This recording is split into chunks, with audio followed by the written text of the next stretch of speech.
បាទជ្រាបសួរបងប្អូនបាទឃើញថាវីដេអូនេះគឺជាវីដេអូមួយដែលកំពុងតែ viral ក៏ដូចជាវីដេអូដែលកំពុងតែល្បីខ្លាំងមែនទែនបងប្អូនเนาะបាទនេះគឺជាទស្សនវិជ្ជាបាទដែលជាគ្រោះធម្មជាតិបាទដោយសារបាក់ផ្ទាំងតកក៏ដូចជាបាក់ផ្ទាំងថ្មភ្នំបាទដ៏ធំសម្បើមមួយដែលធ្វើឲ្យបាទបាក់ជាមួយនឹង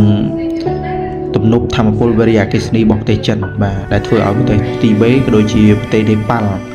បាទជួបជាមួយនឹងគ្រោះដូចស្ដាប់បងប្អូនជាប្រចាំមែនទែនដោយឡែកបងប្អូនបាទទស្សនាជាមួយវីដេអូនេះទៅបងប្អូនเนาะសត្វដំរីបាទក៏បានជួយសង្គ្រោះជាមួយនឹង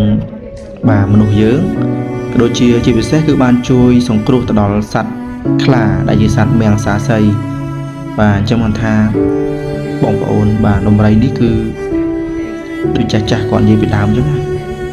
ដំរីគឺវាមានញៀនក៏ដូចជាមានការចងចាំមានការដឹកនាំដូចមនុស្សយើងអញ្ចឹងបាទគឺមានអភ័យខ្ពស់មែនតើក្នុងការ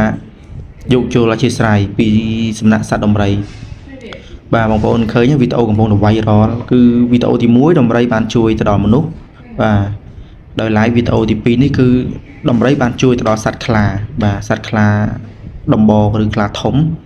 បាទឲ្យរួចផុតពីគ្រោះខ្សិនខ្សៃបាទគ្រោះទឹកចំនួនបាទដល់ធំសម្បើមមួយនេះផងដែរហើយក៏សូមចូលរួមរំលែកទុក្ខទៅដល់ប្រជាជនប្រទេសនេប៉ាល់បាទក៏ដូចជាបាទប្រជាជនខាងប្រទេសចិនខាងទីបេផងដែរដែលបានជួបជាមួយនឹងគ្រោះបាទដល់សែន